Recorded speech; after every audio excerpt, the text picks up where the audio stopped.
Nous ouvrons les yeux sur un jour nuageux et frisquet.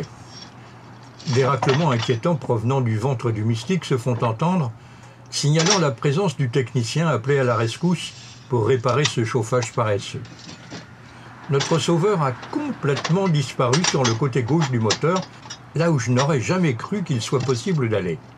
Sur le quai, un long boa noir déroule ses anneaux, à côté de morceaux d'un autre serpent, déchiqueté, définitivement mort.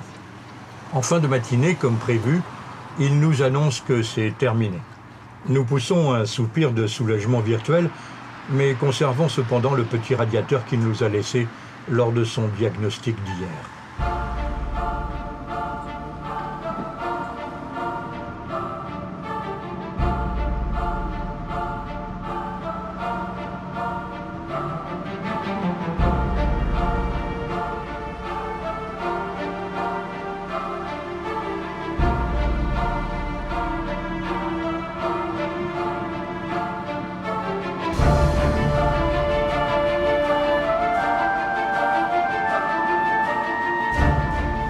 À 13h, nous prenons la route, enfin, le canal, sous un ciel gris, mais sans pluie.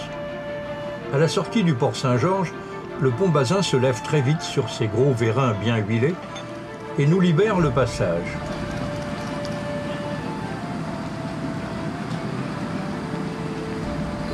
À 1 km, l'autre pont mobile, celui de Malzéville, manœuvre son tablier bleu à la manière hollandaise, dans le reflet d'un platane roux.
L'onde est plate comme une chemise fraîchement repassée et la route vers Pont-à-Mousson s'offre à nous.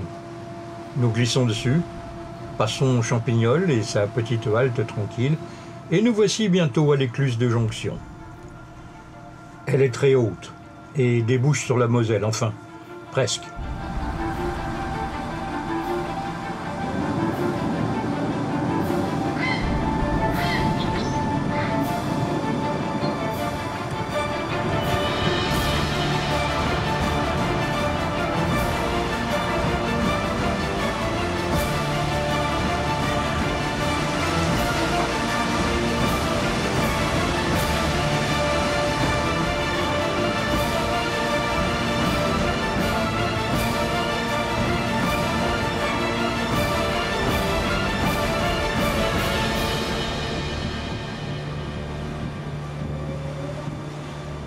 Il faut attendre pour cela d'être sorti de la grande écluse de Clévent, devant laquelle stationne le Mac Hardy, un cargo fluvial de 172 mètres en 2 parties, à côté duquel nous avons l'air d'un jouet de baignoire. Nous rendons à l'éclusier la télécommande fournie à Réchicourt, et en quelques minutes, nous voici sur la Moselle. Le fleuve est très large, mais calme, en tout cas pour le moment, et entouré d'arbres en habit d'automne. C'est splendide. Voici Custine, la première des 4 grandes écluses de notre trajet jusqu'à Metz. Pas un mot n'est échangé. Les portes s'ouvrent, nous entrons dans le sas, nous nous accrochons au bollard du milieu, les portes se ferment, l'eau descend, nous avec, les portes aval s'ouvrent, nous sortons. Au revoir.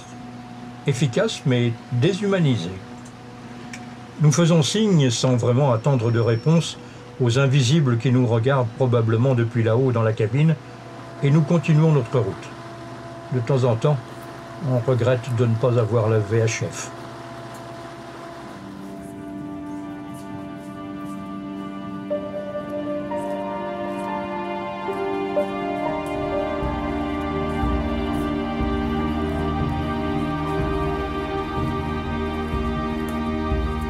Nous atteignons Pont-à-Mousson dans une sorte de crépuscule un peu fade.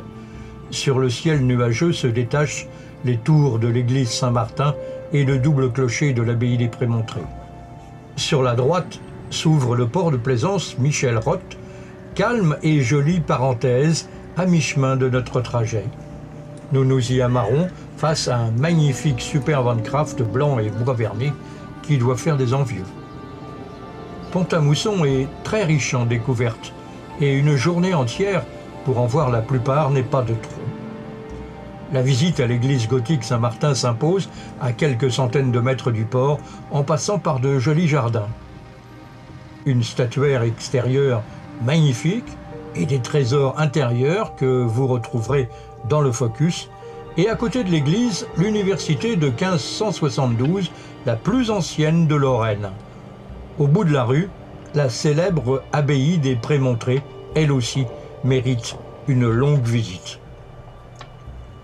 De l'autre côté du pont, la splendide place du Roc, construite en triangle, est ceinturée d'arcades et de maisons Renaissance.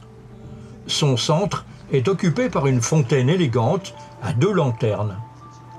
En face se trouve la mairie à la belle façade classique. Dans les rues alentours, il ne faut pas manquer l'église Saint-Laurent et les trésors qu'elle renferme, détaillés dans le focus.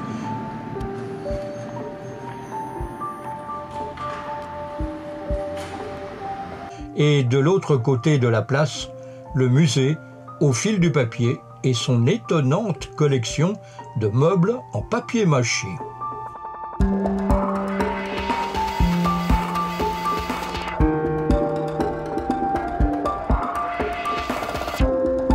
Depuis Pont-à-Mousson, nous atteindrons Metz en une après-midi. En 1 heure, nous sommes à l'écluse de Pagny-sur-Moselle, au grand gabarit comme ses sœurs sur la Moselle, et un gros quart d'heure plus tard, nous voguons de l'autre côté. Sur les berges, le spectacle automnal des arbres continue son show coloré, et sur la colline rive gauche apparaissent bientôt des vignes, toutes jaunes. Ce sont celles de Novéan-sur-Moselle, qui produisent des vins blancs rares mais goûteux, des rouges à base de pinot noir aussi, des rosés fruités et également le fameux vin de glace, récolté en décembre, unique.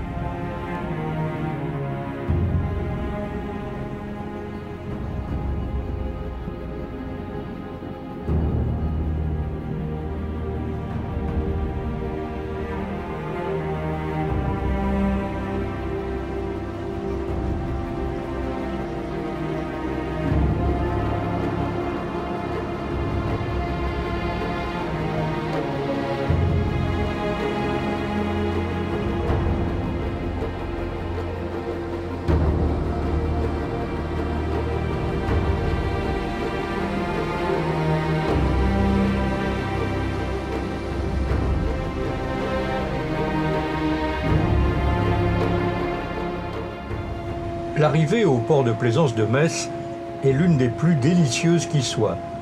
Juste après le pont de Verdun, on quitte le bras principal de la Moselle pour emprunter un petit chenal à droite, à l'ombre des arbres. En quelques minutes, on débouche sur le plan d'eau, l'une des promenades favorites des Messins, avec des pontons idéalement situés en plein centre-ville, entourés de verdure et de beaux arbres. Depuis le port des Régates, c'est ainsi qu'il s'appelle, en quelques heures, on peut réaliser une balade pédestre qui laissera un souvenir assez complet de cette ville très extraordinaire. Mais bien sûr, le port est si agréable que plusieurs jours à lézarder ici semblent indispensables. Il y a tellement à voir à Metz.